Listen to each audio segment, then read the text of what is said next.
আসসালামু আলাইকুম ওয়া রাহমাতুল্লাহ। আজ আমরা জানব সাহাবী রাদিয়াল্লাহু তাআলা আনহুমদের জীবনে ঘটে যাওয়া অসংখ্য ঘটনার মধ্যে একটি ঘটনা। হযরত আব্দুল্লাহ ইবনে জাহাশ রাদিয়াল্লাহু তাআলা আনহু উহুদের যুদ্ধে হযরত সাদ বিন আবি ওয়াক্কাস রাদিয়াল্লাহু তাআলা আনহুকে বললেন, হে সাদ, চলো আমরা একসঙ্গে মিলিয়ে দোয়া করি।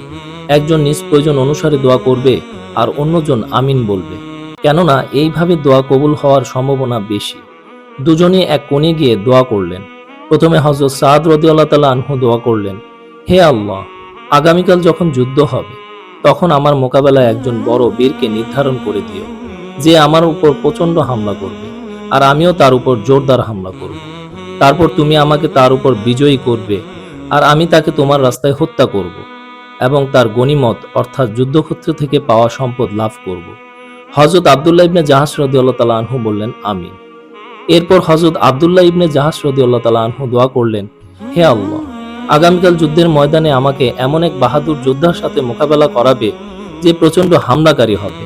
আমি তার উপর প্রচন্ড হামলা করব আর সেও আমার উপর প্রচন্ড হামলা করবে এবং আমাকে শহীদ করে দিবে। তারপর সে আমার নাক কান কেটে ফেলবে। কিয়ামতের দিন যখন আমি তোমার দরবারে হাজির হব, তখন তুমি আমাকে জিজ্ঞাসা করবে, হে আব্দুল্লাহ, তোমার নাক কান কেন কাটা হয়েছে? আমি বলবো, হে আল্লাহ, তোমার এবং তোমার রসুলের রাস্তায় কাটা হয়েছে। তুমি বলবে, সত্যি আমারই রাস্তায় কাটা হয়েছে। হযরত সাদ রাদিয়াল্লাহু তাআলা আনহু বলেন, আমিন। পরের দিন যুদ্ধ শুরু হলো। দুজনের দোয়া ঠিক যেভাবে তারা করেছিল সেভাবেই কবুল হলো।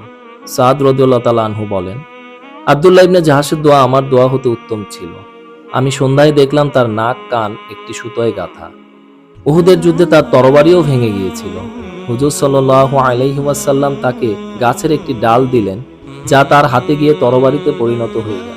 দীর্ঘদিন পর্যন্ত ওটা তার কাছে ছিল। পরবর্তীতে এটা 200 দিনারে বিক্রয় করা হয়েছে। সাহাবী রাদিয়াল্লাহু তাআলা আনহুমদের এই রকম আকাঙ্ক্ষার কারণে তারা দুনিয়া এবং আখিরাতের সবচেয়ে সফল এবং শ্রেষ্ঠ বলে বিবেচিত। এই রকম আরো অজানা এবং মজাদার ঐতিহাসিক ঘটনা জানতে চ্যানেলটিকে এখনই সাবস্ক্রাইব করুন আর আমাদের সাথেই থাকুন।